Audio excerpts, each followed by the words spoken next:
Good morning and welcome to Sober Readings. Today is Friday. Happy Friday, everyone. It is the 17th of April. All right, let's begin with the Serenity Prayer. God, grant us the serenity to accept the things we cannot change, courage to change the things we can, and the wisdom to know the difference. Okay, today's reading from Daily Reflections for April 17th. Love and fear as opposites. All these failings generate fear, a soul sickness in its own right. That's a line from 12 Steps and 12 Traditions, page 49. Fear knocked at the door. Faith answered. No one was there. I don't know to whom this quote should be attributed, but it certainly indicates very clearly that fear is an illusion. I create the illusion myself. I experienced fear early in my life, and I mistakenly thought that the mere presence of it made me a coward. I didn't know that one of the definitions of courage is the willingness to do the right thing in spite of fear. Courage, then, is not necessarily the absence of fear. During the times I didn't have love in my life, I most assuredly had fear. To fear God is to be afraid of joy.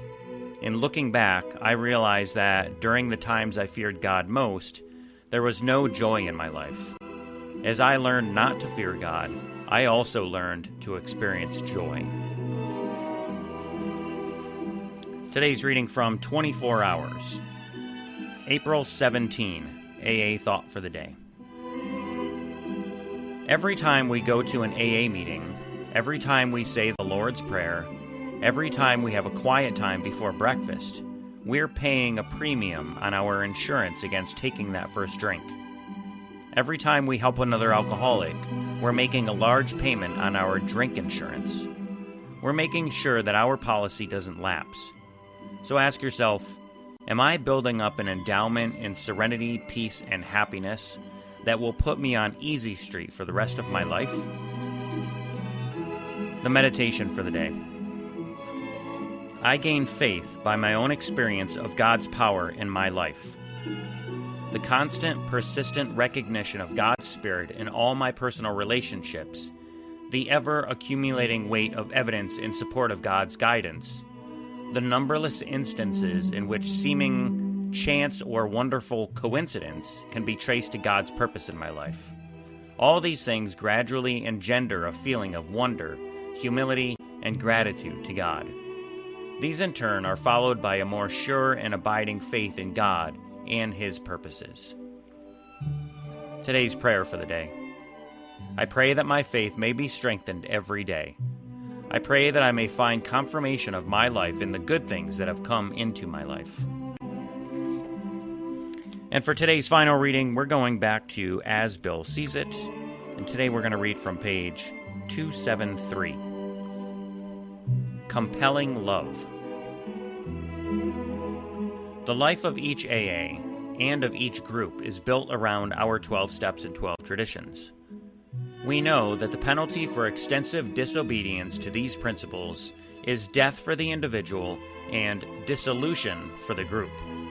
But an ever greater force for AA's unity is our compelling love for our fellow members and for our principles.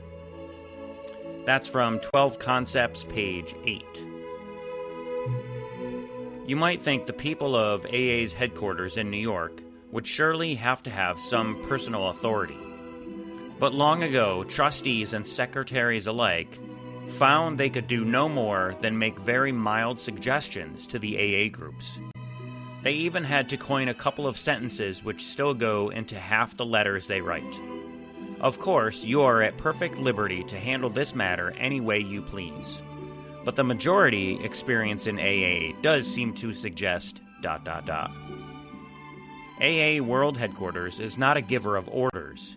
It is, instead, our largest transmitter of the lessons of experience. That's from the 12 and 12, pages 173 to 174. Well, that's an interesting read, this last one in As Bill Sees It, and it just reminds me that Tradition 4 says each group should be autonomous except in matters affecting other groups or AA as a whole. So what that means to me is that these groups that write to AA headquarters asking for guidance, what they're going to get is an opinion. They're not going to get orders. They're going to get basically the group conscience and what the group thinks. So that's interesting. What are your thoughts and your comments on that?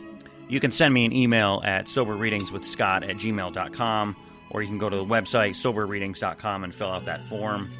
Okay, so that's it for today's episode of Sober Readings. Thanks for listening, everybody. If you enjoyed the show, don't forget, do me a huge favor, hit that like button, share this episode with somebody that you think needs it, drop a comment, and also share a link on your social media. That would be a big help.